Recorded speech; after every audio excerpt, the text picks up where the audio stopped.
कि आप सबने मैडम का साथ देने के लिए यहाँ पर अपनी उपस्थिति दर्ज करवाई है।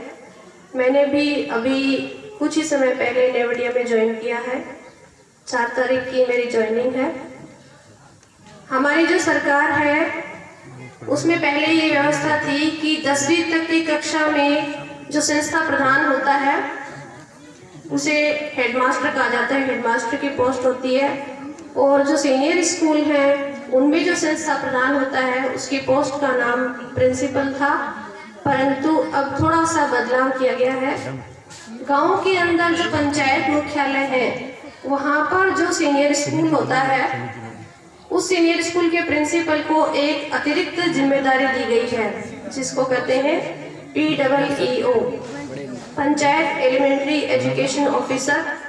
तो उस पंचायत के अंदर जितने भी प्राथमिक और उच्च प्राथमिक विद्यालय होते हैं वे सीधे सीधे उनके अधीन आते हैं। उन सारे कार्मिकों की जो संस्थापन है उसकी जिम्मेदारी उन PO महोदय को दी जाती है। ये तो है ग्रामीण इलाकों की व्यवस्था।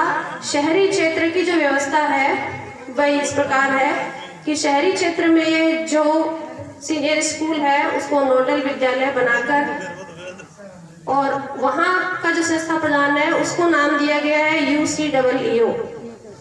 UCEEO के अंतर्गत शहर के जितने भी प्राथमिक और उच्च प्राथमिक विद्यालय हैं वो उनके अंतर्गत आएंगे और जो कार्य गांव में PO का होता है वही संस्थापन का कार्य उनको दिया गया है।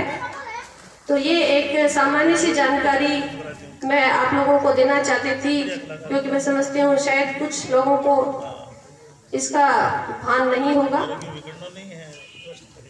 तो मुझे बड़ी खुशी है कि मेरी ज्वाइनिंग के साथ ही बहन शबनम भारतीय ने भी कुछ ही समय पहले यहाँ पर पदार्पण किया है और मेरे CRC क्षेत्र में मुझे गर्व होता है कहते हुए कि इतनी काबिल महिला है, इतनी काबिल महिला शिक्षिका है जिन्होंने इस जीर्ण शीर्ण भवन का इतना अच्छा जीर्णोद्धार अपनी प्रेरणा के द्वारा भामाशाहों से करवाया है।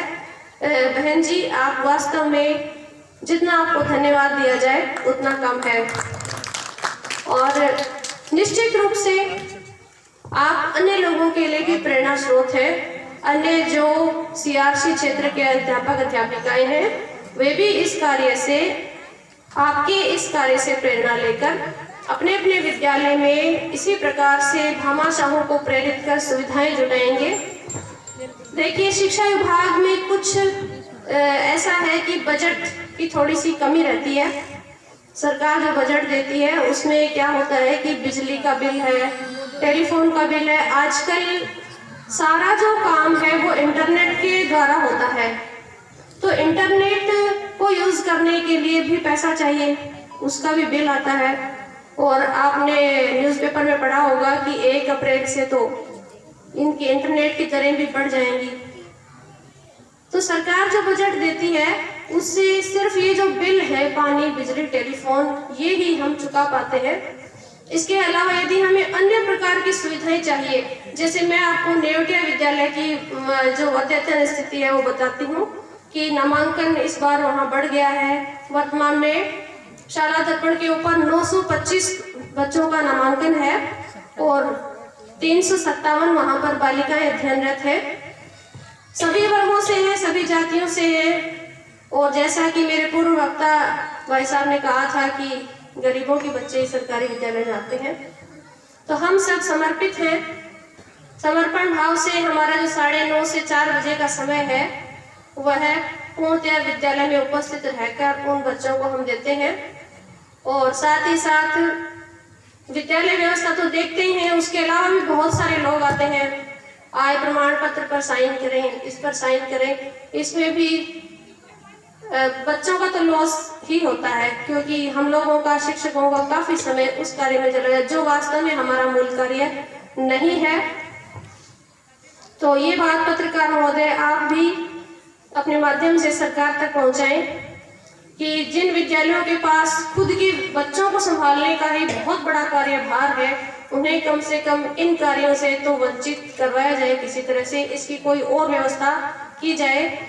जैसे कि पहले आपको पता होगा कि कोई भी डॉक्यूमेंट होता था उसकी फोटोकॉपी होती थी, उसको राजपत्रित अधिकारी जो है वो वेरीफाई करते थे। लेकिन जो हमारी नई सरकार आई है उसने ये बहुत अच्छी व्यवस्था कर दी है कि सेल्फ अटेस्टेड अब होने लग गए हैं, तो उससे टीचर्स का काफ़ी कुछ बर्डन जो है वो कम हो गया और वो अपना वो अमूल्य समय अब वो